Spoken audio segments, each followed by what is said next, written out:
If you're on a mountain bike and you hit your front brakes too hard, you might go OTB, or over the bars. But if you're on a unicycle, because you don't have handlebars, or front brakes technically, you don't have to worry about going OTB. You're safe.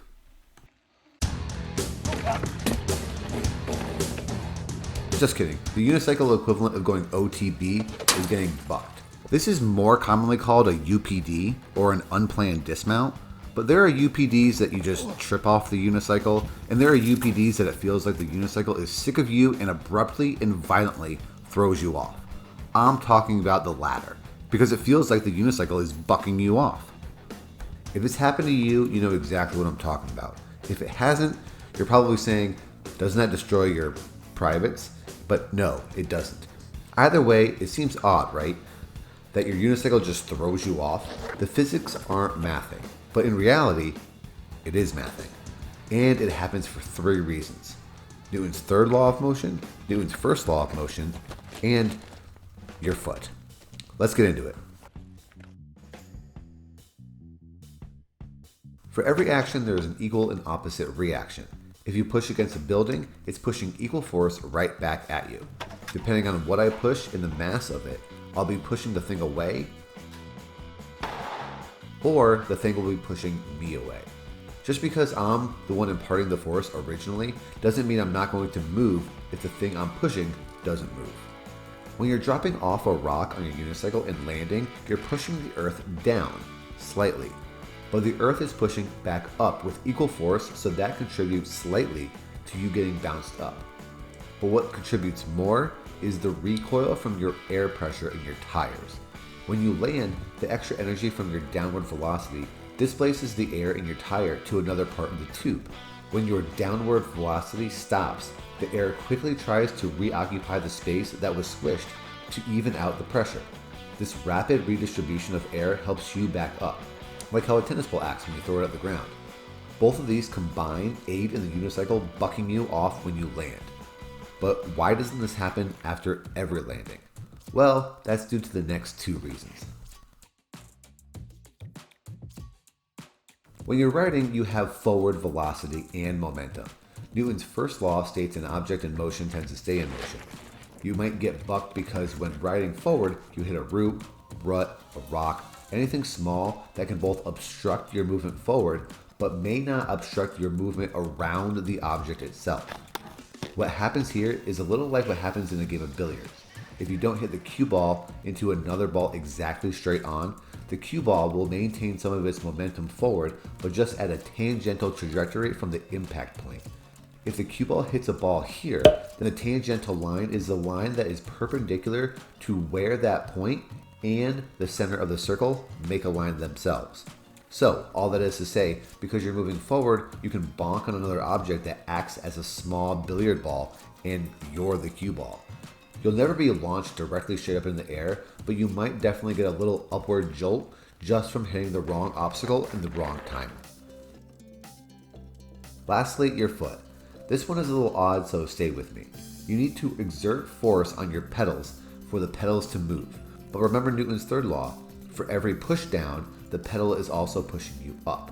The pedal only moves because it requires the least amount of effort to move. But what if you got caught up on a rock, or your crank was vertical and wasn't in a favorable position to make the wheel move?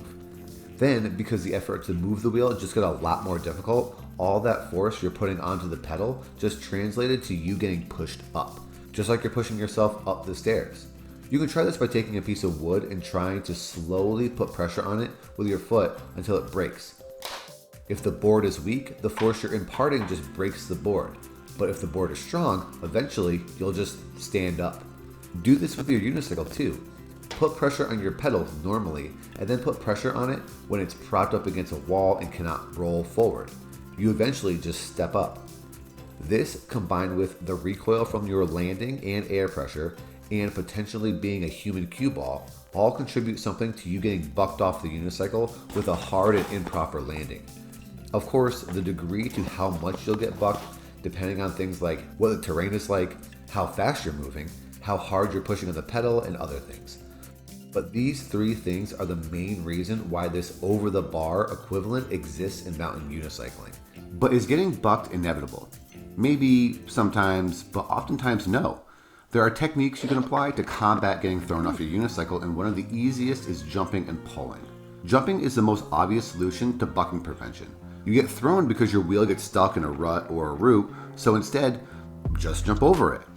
This requires some planning or quick reactions, but if you're familiar with your wheel and what you can and can't roll over, this will become more intuitive. But jumping isn't just completely clearing the object. It's jumping a little bit out of your seat so that when your wheel gets bumped, that force isn't transferred to you and bucks you off. Instead, the unicycle bumps up to you and hopefully clears the object with you never getting jolted off.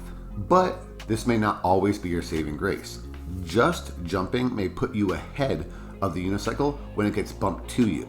Because you and your unicycle are traveling at the same speed when you jump up, you're not going to be obstructed by the obstacle, but the wheel will be. So you might find yourself ahead of the wheel. Not by much, but when we're dealing with small margins of error, any unexpected deviation can send you flying. However, you can also just pull. Jumping before an obstacle gets you out of the way, and pulling catches your unicycle up with you. After you're out of the saddle, pull the unicycle up with you just when it hits the obstacle. This will help the wheel speed up to you and make it up and around the route with less trouble. Jumping and pulling should happen fairly quickly together for it to be effective. You can do this at the end of ramps, over roots, and even sometimes on flat landings after a jump or a drop. Pulling up the right time makes this technique more helpful to avoid getting bucked after a landing. Since everything a unicycle gives you to try to bump you off, you're pulling back with to keep your unicycle under you. Pulling up on the handle is the action needed to stay in the saddle. Staying in the saddle after landing is much more technical, but it's more or less the same technique. It just requires more aggressiveness. This may not apply for decline landings since it's rare you're going to get bucked anyway though. But practice this jump and pull technique if you find yourself getting thrown a lot. If I missed anything, definitely let me know in the comments below. Also, let me know about the last notable time you got bucked. And consider subscribing if you want more unicycle content, especially potential videos of these improper landings. Thanks and good luck.